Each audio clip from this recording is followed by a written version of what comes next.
Naam, ni siku nyingine tena mtazamaji wa Mlimani TV Chuo Kikuu cha Dar es Salaam. Tunakutana tena katika kipindi cha Mlimani leo asubuhi, siku ya Alhamisi.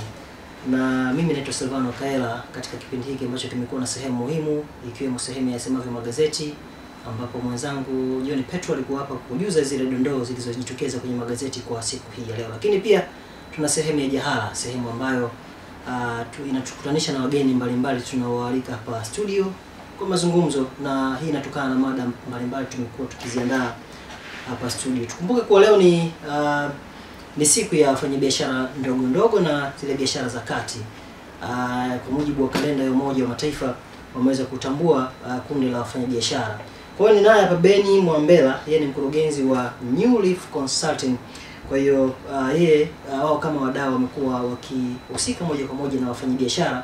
Ataweza kutueleza kwa kifupi kuhusiana na masuala ya biashara, tuangalie mazingira ya wafanyabiashara. Wao kama New Leaf wanafanya nini katika kuwasaidia hawa wafanyabiashara. Inawezekana ikawa ni mawazo, mtaji, hatuwezi kujua kwa sababu yeye mwenyewe yuko hapa, ataweza kututaarifu. Karibu sana Beni. Asante sana.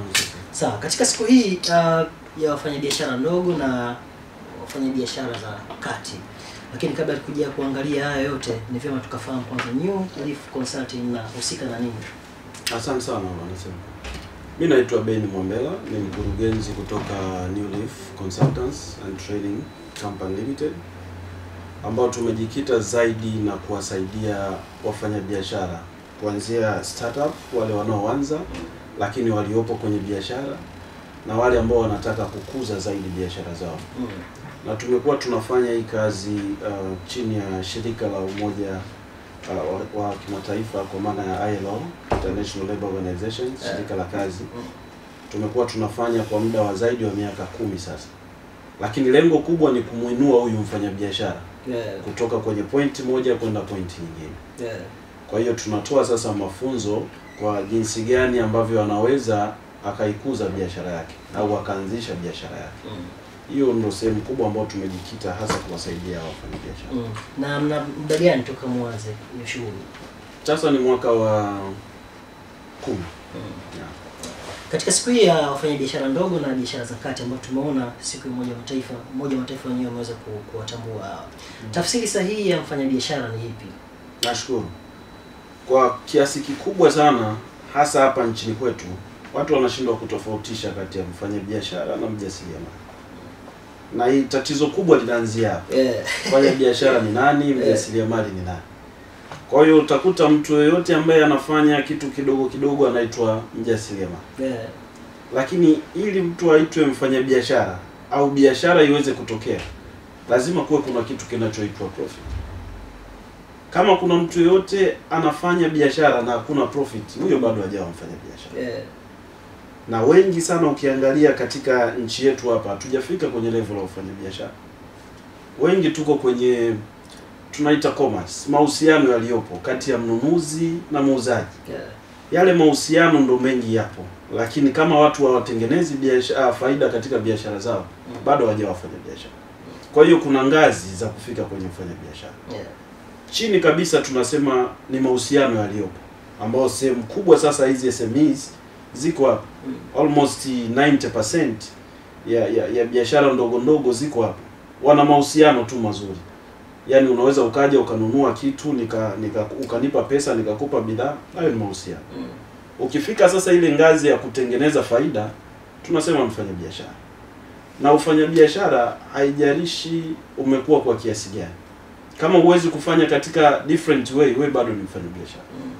Kwa hiyo kama ulikuwa na kiduka cha mangi cha mtaani, baada ya miaka 3 ukaongeza lile duka likawa kubwa au zikawa kama duka lile mara 3 mara 4, wewe bado utakuwa ni mfanyabiashara. Sasa ukitoka kwenye ile level ya ufanyabiashara ukianza kufikiria vitu katika namna nyingine, ulikuwa na duka la mangi lakini baadaye ukasema uweke cherehani, uweke nini, yule sasa tunamuita mjasiriamali. Ukitoka kwenye level ya ujasiriamali tunaenda sasa kwa mtu ambaye tunasema muajiri. Ukishakuwa mjasiriamali unaweza ukatengeneza ajira nyingi. Tunaita employer. Akitoka hapo sasa anaenda kwenye level ya investor, ambao ndio mwekezaji. Sasa watu wengi tunashindwa kutofautisha hiyo dhana ya ujasiriamali na ufanyabiashara. Kwa mfano leo mtu akifungua kagenge kadogo pale mtaani, watu wengi tunamuita huyu mjasiriamali. Lakini kiuhalisia bado hajafika level ya ujasiriamali. Hata level ya ufanyabiashara bado hajafika. Kwa hiyo ujasiriamali ni kitu kikubwa. Ufanyabiashara huko ndani ya ujasiriamali. Lakini sisi watu wengi kwa perception tulionayo tunasema huyu mjasiriamali mdogo mdogo. Hapana. Jasiriamali lazima uende extra mile.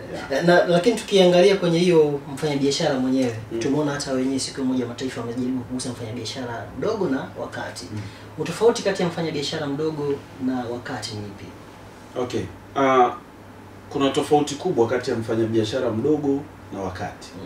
Ambao sisi tunasema medium and small enterprises. Mfanyabiashara mdogo inafuatana na uwezo wako wa jinsi gani unaweza ukasupply ile product au service ambayo unaitoa. Kwa mfano unaweza ukawa unafanya biashara, wewe ni manufacturer, unaweza ukawa unazalisha lese sabuni. Lakini unawafikia watu wangapi kwenye ile sabuni? Umeweza kutengeneza ajira ngapi? Kwa sababu unapokuwa unapima wealth ya mtu, au pimi tu kwa vile vitu alivyonavyo, lakini unapima pia kwa watu ambao wanamzunguka huyo mtu. Mimi naweza nikawa na duka, lakini ndani ya duka langu nimetengeneza watu wengine 6. Na wale watu wengine 6 wana watu wao. So it's a chain. Tunaanza kumpima mfanyabiashara aliyekuwa kutoka pale. Leo wewe hata kama una duka kubwa kiasi gani, lakini bado uko wewe na mke wako, si hatukuhesabu kama umekuwa. Kwa sababu leo ukipata tenda ya kufanya ya billions of money, you can't handle it. Kwa tunakupima pale uwezo wako wa kufikisha bidhaa au ile huduma kwa watu wengi zaidi uko mkubwa kiasi gani. Hatuangalii mtaji ulionao, uwezo ulionao ukoje. Kwa unaweza ukawa na 1 billion lakini kama uwezi kuwafikia watu wengine wengi, wewe bado hujawa mkubwa. Yes. Na katika wafanyabiashara tumesikia kuna baadhi ya lugha tumekuwa tukizisikia. Mazingira mazuri ya mfanyabiashara. Hii ni lugha ambayo imekuwa ikitumika sana. Ili mfanyabiashara aweze kufanikiwa zaidi lazima awe na mazingira mazuri. Tafsiri ya mazingira mazuri kwa mfanyabiashara ni ipi? Asante. Tafsiri ya mazingira mazuri kwa mfanyabiashara ni policy zilizowekwa kwa ajili ya huyu mfanyabiashara. Anawezaje kufanya biashara yake katika mazingira ambayo ni rahisi zaidi. Ukiangalia Silver katika nchi yetu, na sio nchi yetu, duniani kote, lakini hasa Afrika, zaidi ya 80 mpaka 90 ya biashara ndogo na za kati zinazoanzishwa zinakufa ndani ya mwaka mmoja. Lakini kwa nini zinakufa ndani ya mwaka mmoja? Ni mazingira yaliyowekwa. SMEs nyingi sana leo ukitafuta, hata ukienda Brera pale utakuta miaka 3-4 iliyopita watu wengi sana wanafungua kampuni. Vijana wakitoka chuoni cha kwanza tu utasikia nimefungua kampuni yangu. Lakini sustainability ya zile biashara zinazoanzishwa haipo. Ukirudi kwa mama huyu wa mtaani, utakuta mama moja ndani ya mwezi mmoja amefungua biashara 4 tofauti. Ameuza mkaa yeye, kachoma chapati yeye, kachoma mandazi yeye, lakini hazina sustainability. Sasa kwa nini hazina sustainability? Ndio yale tunaita mazingira rafiki ya yule mfanyabiashara. Pamekuwa na shida sana. Kwa mfano leo ukienda kwenye taasisi kubwa za serikali na private, hata ukikuta hili pazia tu la kawaida, huyu mama ambaye tunamuita ni mfanyabiashara mdogo na wakati, haruhusiwi kusupply. Hayo ndio mazingira ambayo tunasema. Lakini ukienda kwenye big hotels ambazo zipo, hata zile sabuni ndogo utakuta ziko imported kutoka South Africa. Mazingira gani ambayo tunamtengenezea huyu mama? Au huyu kaka au huyu kijana ambaye anaanzisha biashara leo?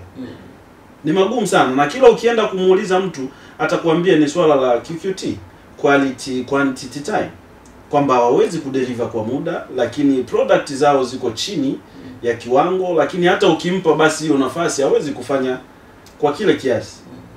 Sasa pale kwenye yale mazingira bado hatujafika. Na ndio sehemu kubwa ambayo wafanyabiashara wa Kitanzania wanasafa.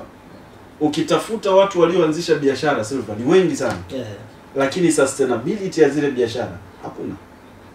Light kama biashara zote ambazo zimewahi kuanzishwa kwenye nchi hii zingekuwa zina survive, sisi leo tungekuwa tumepita uchumi wakati tunaongelea. Nataka kufahamu pia nyinyi kama New Leaf sasa mnafanya kitu gani kwa wafanyabiashara wa sasa wa Tanzania? Kuanzisha biashara, anybody can start a business. Lakini kurun biashara ndio sehemu kubwa ambayo sisi tunahangaika nayo. Business management, hili ndio tatizo. Watu wengi sana wanafundishwa practical, anatoka VETA. Sasa unakuta hata mtu wa VETA naye ametoka VETA ambaye tunategemea aende kutengeneza ajira, naye amekuja kuomba kazi. Sasa kwenye ile business management si ndio sehemu kubwa ambayo tupo hapa. Kwamba okay, umeweza kweli kuanzisha biashara, lakini unaweza kumanage biashara. What about record keeping? Can you keep records? Mtu hawezi.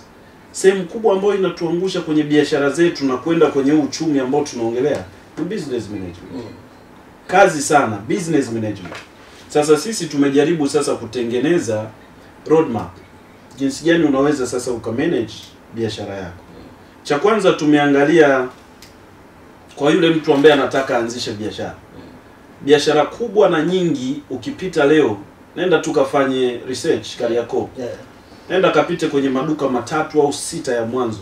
Waulize, hebu naomba mpango wako wa biashara. Huwezi ukakuta mtu yuko na mpango wa biashara. Walionao ni wachache sana. Na hao wachache kwa sababu waliombwa na financial institutions. Kwamba unataka mkopo, tunaomba business plan yako. Lakini from their heart hawawezi kutengeneza business plan. Na kama wametengenezewa na dokta yuko Mlimani au yuko wapi kaenda kutengeneza. Lakini business plan ni mawazo yako wewe ya biashara. Unawezaje ukaanzisha biashara yako? Before hujaanza biashara, umeshaona faida itakuja lini? Umeona masoko yako yatakuwaje? Watu wanaanzisha biashara ndio wanaenda kutafuta masoko. Haiwezi kaendelea hiyo biashara. Masoko unatakiwa uwe nayo kabla hujaanzisha biashara. Mtu anaanzisha biashara ndio anaanza kufikiria faida yangu nitatengeneza vipi? Hapana. Faida inatakiwa itengenezwe kabla hujaanzisha biashara. Ujue kabisa mwezi nitakaopata hasara ni mwezi wa 7. Lakini faida nitakuja kupata mwezi wa 11. Kwa hiyo unaweza leo ukaanzisha biashara lakini lini itakuja kutake over? Kwa mfano umeamua ulime. Ukae ukijua kabisa kwamba kwa kipindi cha miezi 7 sitakuwa na faida yoyote. Lakini operation costs zitakuwa constant. Kama kula nitakula, simu nitapiga, chochote nitafanya. Ila profit nitakuja kutengeneza baada ya kuuza mpunga. Sasa hichi kipindi ambacho unasubiria zile operation costs, how do you manage? Hiyo ndio shida kubwa iliyo. Lakini ukiweza kupita na kutambaa kwenye ule mpango wako wa biashara ni rahisi sana. Sasa sisi kama New Leaf tumejikita zaidi kwenye business management. How can you manage your business? Na watu wengi sana kwa bahati mbaya sana, hata ukiangalia wateja wetu walio wengi ni foreigners. Lakini ukiangalia sisi kama Watanzania hatuoni hicho kitu. Sisi shida yetu kubwa ambayo tunataka ni kuanzisha biashara. Foreigners ndo wateja wengi ambao wanakuja kama kwenye New Leaf kupata hiyo consultants. Kwamba kweli nimeanza biashara lakini how can I run the business? Ila local hatuko kabisa concern na kitu kama. Nasikia mnafanya kazi na ILO. Yes. Mahusiano yenu nyinyi yakoje? Sisi na ILO sisi ni kama zao, ni kama watoto wa International Labour Organization. Tumetoka huko, kulikuwa na mradi ambao unaitwa Youth Entrepreneurship Facility ambao ulikuwa unaendeshwa kwa nchi 3 za East Africa. Lakini hapa Tanzania walikuwa wanatengeneza kwamba tumezoea watu wengi ambao tunaita nini consultant. Ni mtu ambaye yuko na experience, ni mtu ambaye lazima awe doctor wa chuo kikuu, ni mtu vitu kama hivyo. Kwa hiyo ule mradi ukaja sasa na namna tofauti kwamba tunaweza tukatengeneza hawa watu ambao ni fresh from school wakawafikia vijana wengine na vijana wakaelewa zaidi. So ILO wakatutengeneza sisi na wakatupa hizo package. Tumekuwa chini yao kwa muda wa zaidi ya miaka 5 wakati mradi unaendelea. Kwa hiyo product zote ambazo zinatolewa na UN, especially ILO agents, sisi tunazitoa. Ambao sasa mradi ulipoondoka ukaacha program ambayo inaitwa SIYB, Start and Improve Your Business. Kwa sisi tukaiona ile Start and Improve Your Business na tunaendelea nayo. Kwa kozi zote ambazo ungeweza kwenda kuzipata Italy, tunaweza tukazifanya sisi hapa. Safi sana. Umoja wa Mataifa wenyewe ambao wameandaa hii siku wamejaribu kugusia, kuna nukuu moja nilijaribu kuiona hapa. Wanasema biashara ndogo ndogo na biashara za kati zinaweza zikaajiri zaidi ya watu milioni 600 duniani mpaka kufikia 2030. Hili lina ukweli gani nyinyi kama wadau? Hilo lina ukweli mkubwa sana. Ukiangalia biashara nyingi ambazo zimekuwa ziko kwenye level ya juu au ambazo zinajulikana zaidi duniani, watu wanaoajiriwa ni wachache sana. Ukiangalia Future Work, ukipita kwenye ripoti za Economic Forum, ukipita kwenye ripoti za World Bank, Future Work kubwa ambayo inaongelewa ni kwamba hapo mbeleni tunapoenda 20 years to come, Silver, unaweza tukawa tunafanya hichi kipindi wewe ukiwa nyumbani kwako. You don't need these people what everything inaweza vikawa viko set up na vikaenda. Kwa mfano leo ukiangalia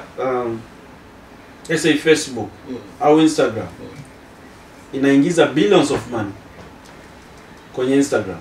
Lakini ukienda kufanya research, watu ambao wanafanya kazi Instagram hawafiki watu 10. Ila ndio sehemu ambayo inaingiza billions of money. Lakini ukirudi leo hapa, ukitoka tu studio mtaa wa pili, utakuta hizi biashara ndogo, mama ntilie pale ana watu wengine zaidi ya 6, 7, 8. Kwa anachotakiwa ni kutengenezewa tu mazingira mazuri.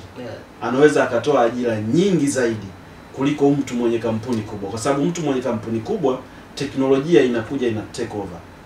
Kwa hiyo swala la employment kwenye big companies linakufa. Ndio maana tunasema lazima tuziboost hizi SMEs ili ziweze sasa zikatoa ajira nyingi zaidi kwa vijana na watu wengine wengi ambao wanamaliza vyuo kwa ajili ya kufanya kazi. Lakini otherwise Future Work inakuja kuchukua ajira zote ambazo zipo kwa sasa hivi. Kwa sababu tunakoenda ni technology tu ndio ambayo ita take over. Mimi unaweza ukafanya interview na mimi kwa kutumia tu technology. Ambayo sasa kwa mfano mimi sasa hizi nimekuja niko na driver, niko na nani. Kwa hiyo tukitumia technology kuna watu wengi sana watakatwa kwenye sehemu yangu. The same to you pia. Nikapoje kati ukiwa ofisini. The same to you pia, watu wengi sana watakatwa. Ndio maana Umoja wa Mataifa sasa unasema kwamba hizi small and medium enterprises zinaweza zikatoa ajira nyingi zaidi compared to these big companies. Changamoto zipi ambazo zinawasumbua wafanyabiashara na kuwakwamisha katika kuendeleza biashara zao? Changamoto ni nyingi, lakini specifically bado tunaongelea mazingira bado sio rafiki. Mazingira sio rafiki ya our SMEs ambao tunawategemea. Kwa mfano labda kungekuwa kuna policy ambayo inasema, na nashukuru Mungu kwamba rais wetu wa sasa hivi anaendelea kuinsist kwamba tuwasaidie our SMEs. Kungekuwa kuna policy ambayo inasema kwamba labda katika tenda zote ambazo zinatoka serikalini labda 80% au 90% ya hizi tenda ziende kwa SMEs ili tuweze tukawainua, kwa sababu ndo watu ambao wanaingiza mapato makubwa sana na ndo watu ambao wanatengeneza ajira nyingi sana. Lakini SMEs hawaangaliwi. Mazingira mazuri sana yamewekwa kwa wafanyabiashara hasa wale wa juu. Lakini huyu mfanyabiashara wa chini bado yuko chini sana. Sasa kama mama ambaye anatengeneza batiki, leo ukienda kuuliza mama ambaye ametengeneza batiki Tanzania, unakuta kuna watu wana miaka 10, wana miaka 20 kwenye batiki. Lakini ukimwambia kwamba tenda kubwa ambayo umewahi kupata kwenye batiki ni nini, atakwambia aliwahi kupata tenda ya milioni 3. Hiyo akienda kwenye interview kila siku anaiongelea. Imekuwa wimbo. Lakini kama tungeweza kupata mama ambaye ametengeneza batiki na amewahi kusupply labda kwenye taasisi yote ya kiserikali, katengeneza pazia, akapata tenda labda ya milioni 100, milioni 200, atatengeneza ajira nyingi zaidi huko. Kwa hiyo tuwatengenezee mazingira rafiki hawa SMEs. Wana uwezo wa kutengeneza ajira nyingi sana na kuchangia mapato makubwa zaidi kwenye serikali kuliko mtu mmoja. New Leaf mna utaratibu gani ambao umeuandaa ili mtu au yule mfanyabiashara ambaye anataka kuja kwenu kwa ajili ya consultants? Tuna utaratibu kila mwezi, tuna utaratibu wa kufanya business clinic. Kwa mwezi mara moja. Kila Ijumaa ya mwisho wa mwezi huwa tunafanya business clinic. Hii business clinic inakuwa ni free. Tunatatua matatizo na magonjwa ya biashara. Kwa kunakuwa na clinic za tofauti. Tunakuwa na main kama business clinic, lakini inawezekana ikawa ugonjwa wa mtu labda ni costing, hajui jinsi ya kufanya mahesabu yake. Kwa hiyo kuna sehemu ya kutibiwa, kama ni record keeping, kama ni people ni productivity, tunafanya mara moja kwa mwezi kwa kumsaidia mtu yote ambaye ni mfanyabiashara.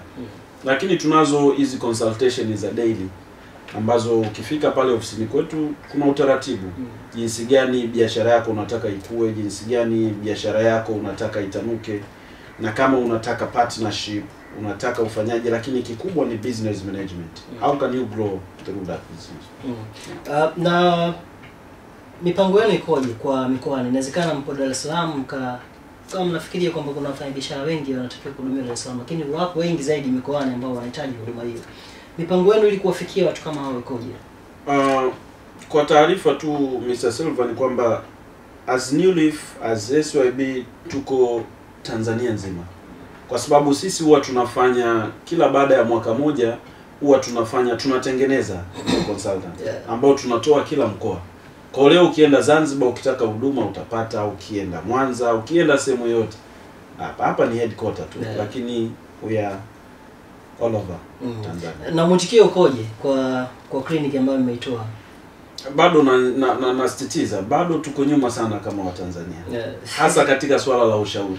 Hatuamini kabisa. Kwa hiyo bado watu wengi ambao tunapata ni foreigners. UN agencies na project walizonazo ndo tunapata. Lakini bado Mtanzania wa kawaida kutoa hela yake kwa ajili ya ushauri wa biashara hawaamini sana. Kwa bado tunaenda, lakini mwendo sio ule ambao upo. Kwa mfano, si kama New Leaf tumekuwa sasa tunafanya kazi nyingi sana nje. Tunafanya kazi Pakistan, tunafanya kazi Afghanistan, tunafanya kazi Dubai. Ndio wateja wetu wakubwa wako ambao wanatukimbize mwaka mzima. Lakini Tanzania hatuna watu wa namna hiyo. Kwa hiyo you can imagine resource inatoka Tanzania na inaenda kuhudumia Pakistan. Wanaona hiyo value, lakini Tanzania they don't see that. Kwa kliniki ambayo mmekuwa mkiitoa, mshawahi kufikiria pengine kupita kwenye vyuo vinavyofundisha biashara au kwenye shule ambazo zina wanafunzi wanaosomea biashara ili kupanda mbegu? Tunaamini kila kitu kina msingi ili kuweza kuendelea mbele. Tulifanya mara moja, nafikiri ilikuwa ni mwaka 2017. Tulifanya na CBE, tulifanya na hapa Dar es Salaam, University of Dar es Salaam, tulifanya na IFM. Lakini bado tuliona, unajua shida kubwa ambayo inaturudisha hasa wanafunzi wa vyuo ni attitude towards what we are doing. Attitude is everything. So tulipita huko, lakini tukaona pia attitude za watu wengi hasa wanafunzi wa vyuo bado hazijalenga kule. Kila mtu ambaye unamgusa anakuambia kwamba okay, anataka ajira, anataka nini. Kwa hiyo haikukaa sawa, lakini bado tunafikiria kwamba twende kwenye phase 2 jinsi gani tunaweza tukawafikia pia. Sasa hivi kumekuwa na mitandao ya kijamii. Kwa namna gani kama New Leaf mnaitumia katika kutoa clinic? Kwenye mitandao ya kijamii tunatumia page tofauti. Kwa mfano YouTube tuko na account ya New Leaf Consultants ambako kuna videos tunafundisha jinsi gani ya kufanya. Kama nilivyokuambia, future work yote tutakuwa hatuwezi tena kufundisha. Watu watakuwa wanaenda tu na subscribe kwenye YouTube wanasoma hizo nani. Kwa YouTube tupo, lakini tupo pia kwenye hizi page za kawaida kama Facebook, Instagram. Tunatoa huko mafundisho. Ukiingia Kariakoo leo Wachina wamekuwa wakifanya biashara sana. Na baadhi ya watu pembeni wamekuwa kama wanaona wivu hivyo, wanadhani wale jamaa wanafanikiwa, wengine wanaanza kuingiza kwa nini hao wasitolewe. Kwa nyinyi kama New Leaf mshawahi kufanya research na kuona kitu gani ambacho wenzetu wanafanikiwa zaidi? Maana wao hapa ni wageni, lakini wanaonekana kufanikiwa zaidi kwenye upande wa biashara kuliko wazao wenyewe. Uko sahihi sana, na hili limekuwa likisumbua sana Watanzania walio wengi kwamba wakija foreigners wanafanya hivi, lakini that's not true. We need exposure, we need right people. Tunachotakiwa ni kwamba wanapokuja wale tunachukuaje zile knowledge walizonazo. Kwani wanafanikiwa kwenye biashara. Ukikutana na mtu yote mgeni katika maisha yako na ukiona ana kitu fulani, ukiona ni potential, make sure you take that. Hiyo ndo ambayo si hatuchukui. Wachina wanafanikiwa sana kwa sababu biashara kwao sio option. Tanzania biashara is an option. Ukishindwa ajira Ukishindwa vitu vingine then you go for business. Yeah. Lakini wenzetu is not option. Business first, vingine vinakuja option. So si tutaendelea kuwa hivyo kwa sababu biashara kwetu ni option. Lakini kama mtu anasema kabisa nimemaliza na nikishamaliza nataka nifanye kitu fulani, nafikiri bado wanaweza wakafanikiwa sana. Yeah. Sasa unakuta watu wengi sana, mtu ametoka kozi yake ya kwanza au degree yake ya kwanza amefanya business administration. Yeah. Lakini how are you going to admin? You don't have business. Mara nyingi sana wenzetu business administration ni degree ya pili au ya tatu. Kwamba tayari sasa umeshakuwa lawyer, unawezaje sasa ukamanage ile firm yako, you go for business administration. Lakini graduate wa saizi ametoka ni business administration, akifika hapa hawezi kumanage business, hajui chochote kuhusu business, mwisho wa siku anazidi kutafuta kazi. Na ndo hapo ambapo Wachina wenzetu wanashinda. So ukiingia Kariakoo, nenda kaangalie jinsi ambavyo wanafanya biashara Mchina na ambavyo tunafanya sisi. Na hili labda nitoe tu angalizo. Nje ya Kariakoo nimepita hapa Sinza kama wiki moja mbili, nimepita maduka mengi ya Sinza. Ukifika maduka ya Sinza, hasa haya ya kina mama, maduka karibu yote ya Sinza ya kina mama wameweka carpet. Which is good. Kuadd value kwenye kile unachokifanya. Lakini ukifika pale mteja unaambiwa vua viatu. Watu wangapi wako tayari kuvua viatu?